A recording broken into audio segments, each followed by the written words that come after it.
Jimbo's Garage.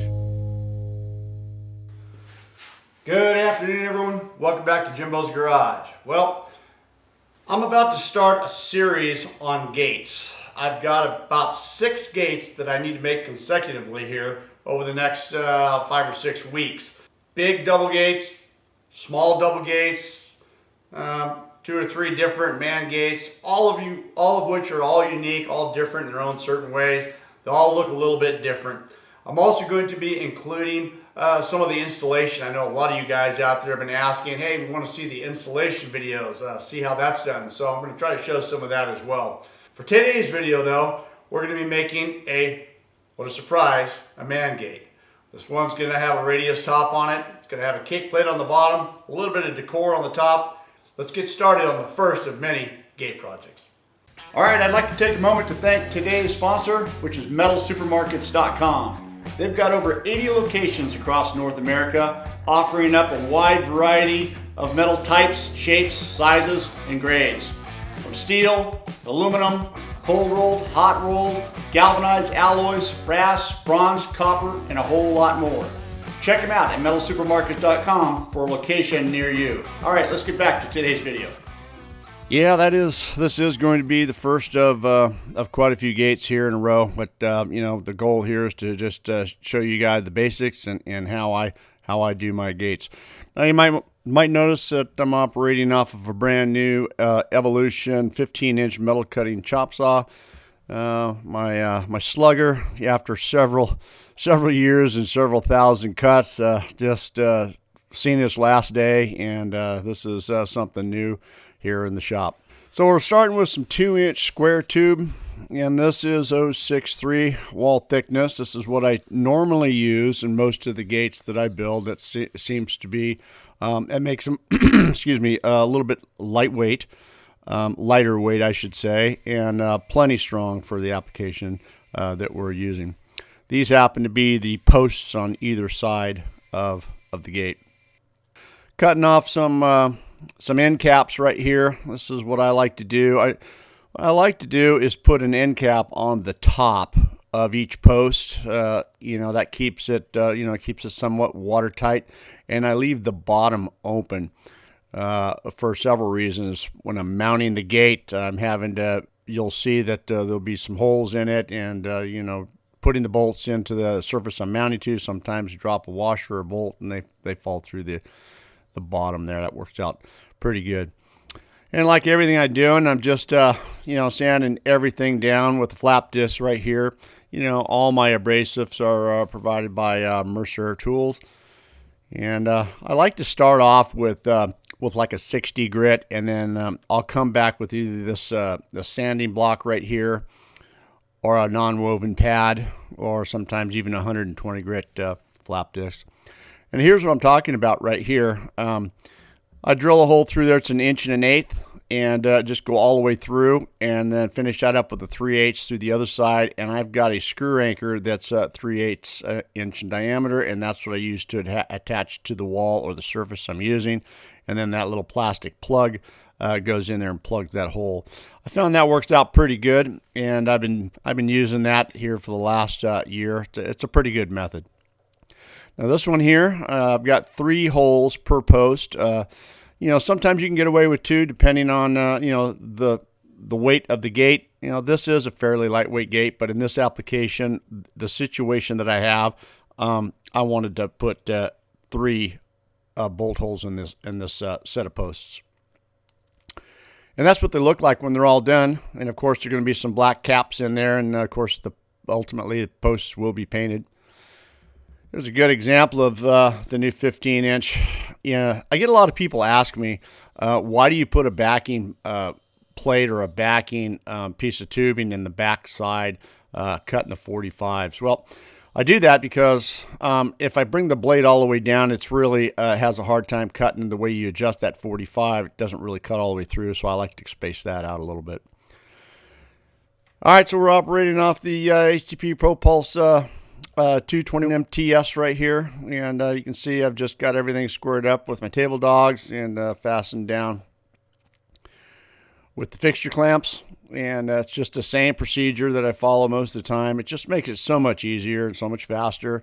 And then here is the first radius piece. Now, these radius pieces, I have them pre-bent at my metal supply store. I don't have a roller here. I don't have access to do that, so I have them, bend them for me, and it's usually very accurate, and they work pretty good that way. I don't really have to do any other adjustments to them other than to cut them to length.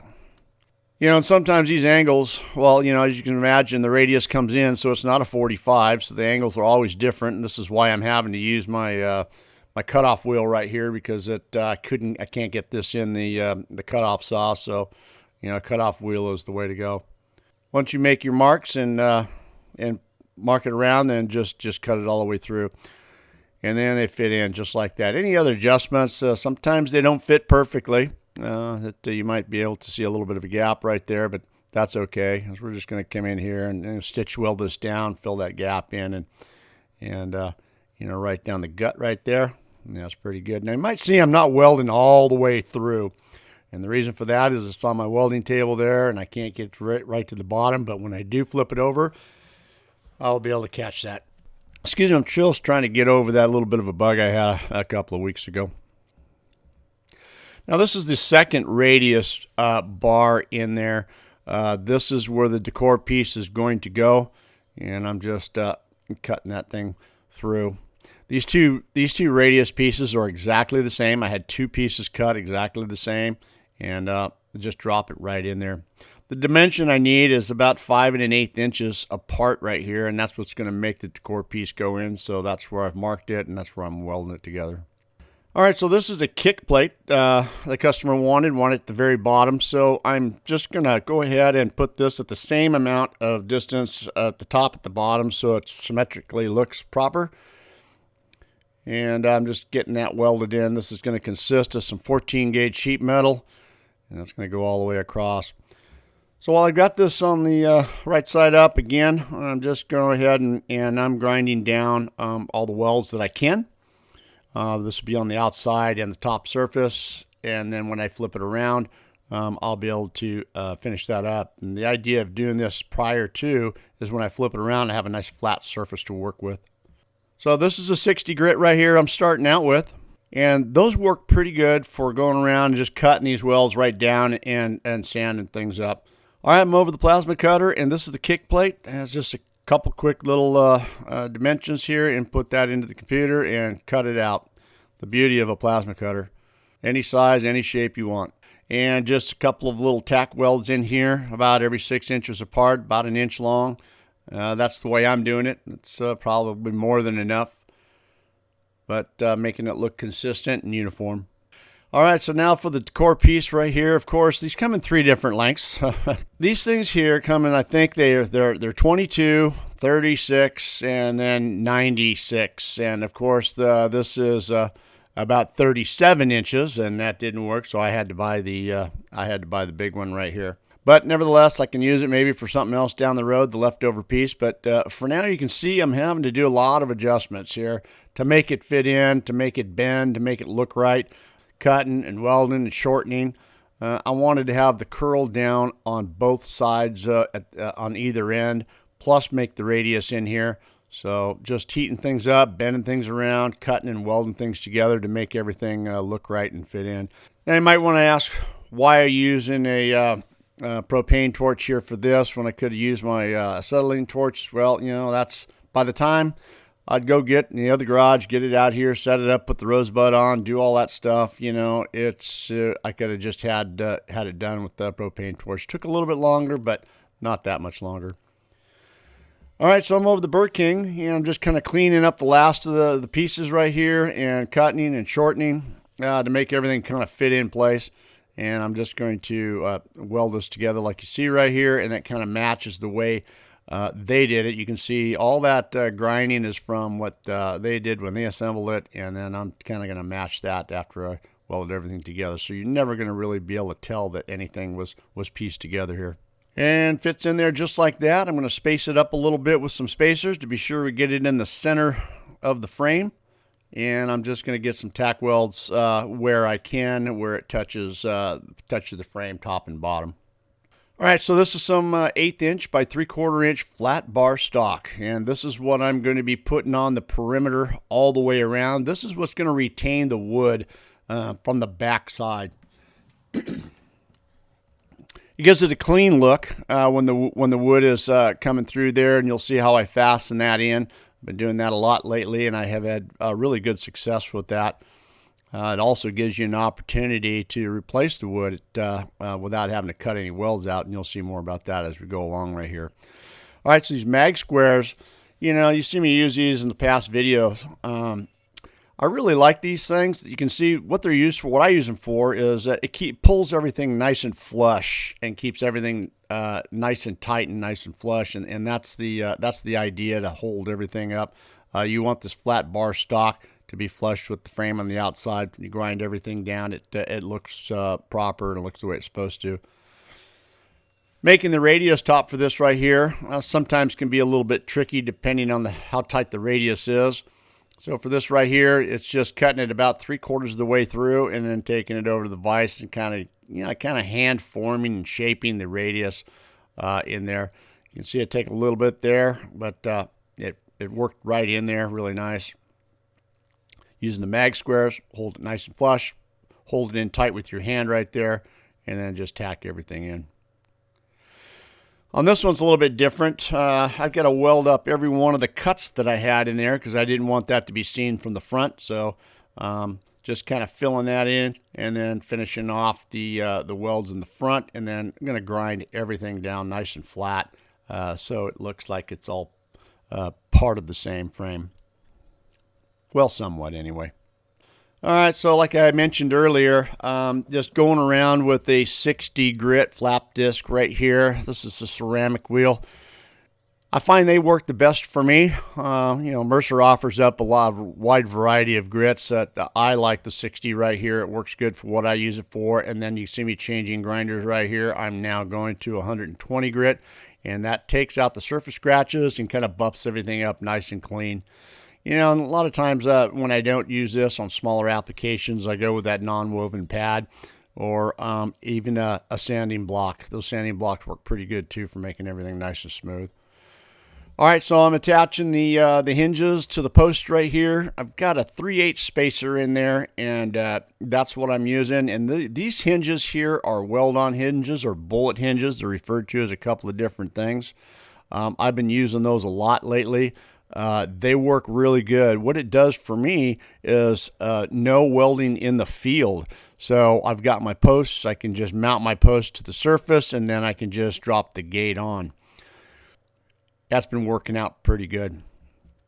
You can see that the first couple ones I did, I had a little bit of trouble with. I was trying to figure out how to do it, but once you get it figured out, it's not been a problem at all.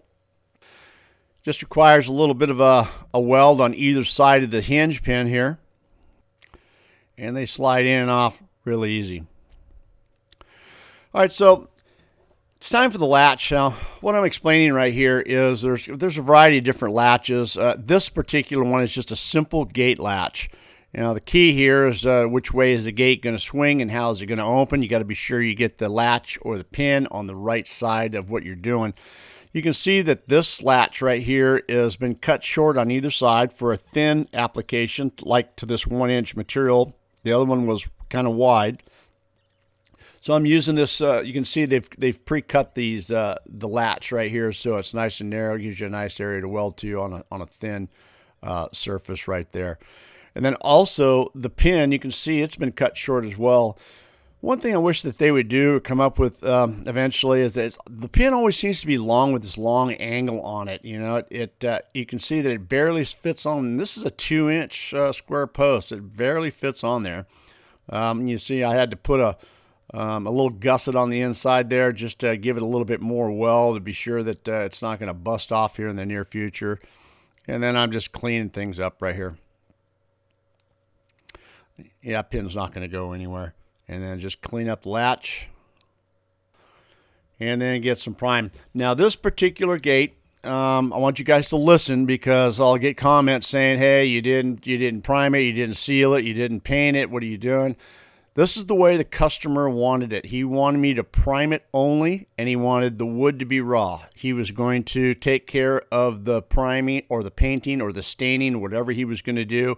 He wanted to do that himself. This is the way that he wanted me to deliver the product installed, the metal part primed and the wood raw. So that's the way I'm doing it. So hopefully you guys will understand that in the comments. All right, so here it is. This is select redwood tongue and groove, and that's what he wanted to use. This is a good choice for gates. It's lightweight and durable and holds up to weather, especially after he paints or stains it. You can see this is just a radius piece right here that I created to get the radius on there, so I can get this cut to as accurately fits in there. Cutting everything to length right here, and then over at the bandsaw and cutting the radius out. Now you might look real close. You see them a little bit proud of the line. The very first test piece I put in there, I cut it to the line and it was a little loose, so I just gave it an extra 1/8 inch right there, and it tightened things up really nice. And it's tongue and groove, so it just drops right into place right here. Now this is the rough side because it's the back side. The front side is smooth, and that's what we'll be looking at. This is some 3/4 inch by 1/8 inch angle iron, and this is what I use to hold everything into place. Everything is on there. I put it on the perimeter, screw it on the perimeter all the way around. Now I'm going to be using some self-tapping screws for this, and I am pre-drilling. Now I know you guys say, hey, that's what self-tapping screws do. You don't need to pre-drill. Well, in most cases you don't. But I found, for me, it's much easier if I pre-drill it. Everything goes together much easier, especially in the applications that I use it for. I've never had any problems with screws coming loose, and it works out. So you can see I've got everything clamped down. It's important to push everything down nice and tight. That holds the wood and secure in place. Got a piece of cardboard there that keeps me from marring the wood with the drill. I learned that the hard way. And again, just pre-drilling, and then these self-tapping screws in there really hold it in there nice. I just repeat the process all the way around. About 4 screws either side is really all you need. And clamping it down is very important. It keeps that wood nice and tight. All right, it's a great little project. This is a good little man gate. Hope you guys learned a little bit about how I do some of these gates. Hope you guys enjoyed the video. Don't forget to check out my website, JIMBO'Sgarage.com, for torch lead holders and miscellaneous apparel over there. Follow us on Instagram. Check us out on Facebook. Thanks for watching, guys. See you on the next video. See you next time on Jimbo's Garage.